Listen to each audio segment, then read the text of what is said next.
ಮೆಡಿಟೇಷನ್ಗಿಂತ ಮುಖ್ಯ ಊಟ ಅಲ್ಲ. ಇಲ್ಲಿ ಮೆಡಿಟೇಷನ್ ಇಲ್ಲಿರೋದು ಊಟ 2:30-3 ಗಂಟೆಗೆ ಇರುತ್ತೆ ಊಟ. 12:30 ಎಷ್ಟು 1:30 ಸ್ಟಾರ್ಟ್ ಆಗುತ್ತೆ. ಹಾಂ, ಅಲ್ಲ 12:30 ಸ್ಟಾರ್ಟ್ ಆಗಿದೆ. 2:30 ಗಂಟೆ ಇರುತ್ತೆ. ನಾವು ಎಲ್ಲಿದ್ದೀವಿ ಅಂತ ನನಗೆ ಅರ್ಥ ಆಯ್ತಿಲ್ಲ. ನಾವಿಲ್ಲಿ ಇಲ್ಲಿ ಗುರುಜಿ ಬರ್ತಾರೆ ಸರ್. ಇಲ್ಲಿ ಬಂದಿದ್ದೀರಲ್ಲ ಒಂದ್ಸರಿ. ಹಾಂ, ಇಲ್ಲ ಪ್ರೋಗ್ರಾಮ್ ನಡೀತಲ್ಲ. ಪ್ರೋಗ್ರಾಮ್ ಅಲ್ಲಿ ನಡೀತಿದ್ದೀವಿ.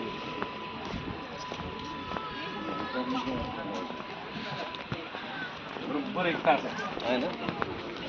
काय करू, इथं 10 मिनिटं ಎಲ್ಲ बसू, किचनमध्ये जाऊ, थोडं लाईट प्रसाद घेऊ, परत व्हॅनमध्ये बसू, इथे येऊन निवांत बसू.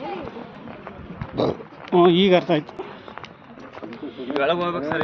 ಊಟ ಮಾಡ್ಕೊಂಡು ಒಳಗೆ ಹೋಗ್ಬೋದು. ಹೋಗ बाद में उतरते तब एक फोटो लेने को देते इधर से। हाँ, तभी अभी टाइम हो जाएगा। मना नहीं, मेरी फोटो को मना नहीं. बाद में अंदर लेके जाते हैं ना. ಒಳಗೆ ಹೋಗ್ಬೇಕು. ನೀವು ಒಳಗೆ ನೋಡಿದಿರಿ, ಇಲ್ಲಿ ಸತ್ಸಂಗ ನಡೀತೆ. ಒಳಗಡೆ ಚೆನ್ನಾಗಿದೆ. ಊಟ ಮಾಡಿದ್ರ ಹೋಗ್ಬೇಕಾ? ಎಲ್ಲಿ ಹೋಗಿ ಬಂದ್ರಿ? ಅದೇ ಅಲ್ಲಿ ಗೋಶಾಲೆಗೆಲ್ಲ ಹೋಗಿದ್ರಾ? ಮೆಡಿಟೇಷನ್ಗೆ ಹೋಗಿದ್ವಾ? ಮೆಡಿಟೇಷನ್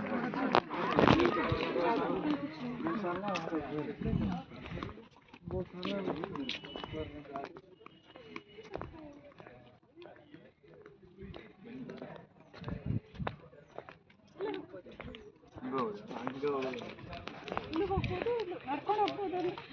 ಅಲ್ಲಿ ಆದ್ರೆ ಲಿಫ್ಟ್ ಅಲ್ಲಿ ಹೋಗ್ಬೋದು. ಮೆಟ್ಲು ಇಟ್ಕೊಂಡಾದ್ರೆ ಇಲ್ಲಿ. ಅಲ್ಲಿ ಹಂಗೂ ಇದೆ. ಹೋಗಿದ್ರಾ ಮೊದಲು?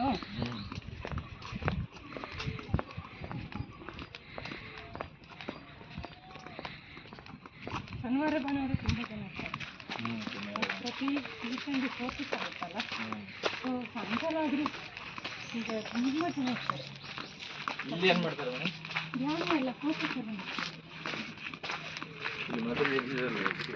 ಮೊದಲು ಗುರುಜಿದು ಆಫೀಸ್ ಆಗಿತ್ತು. ಈಗ ಅವ್ರನ್ನ ಭೇಟಿ ಮಾಡಬೇಕಿದ್ದರೆ ಹುಡುಗಕ್ಕಾಗಿದ್ದಲ್ಲ ಅವ್ರು ಸಿಗಲ್ಲ ಮೇಡಮ್.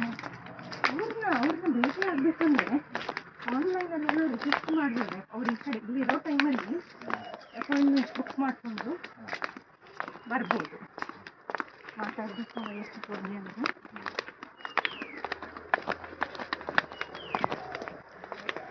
ಇದೆಲ್ಲ ನೋಡಿ ಸರ್, ಇಲ್ಲಿ ಗುಡ್ಡ ಮಾಡಿದ್ರೆ ಮೊದಲು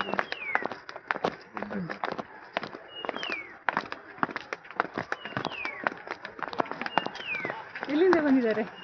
ಬೆಂಗಳೂರಾ? ಹಲೋ, ಎಲ್ಲಿದೆ?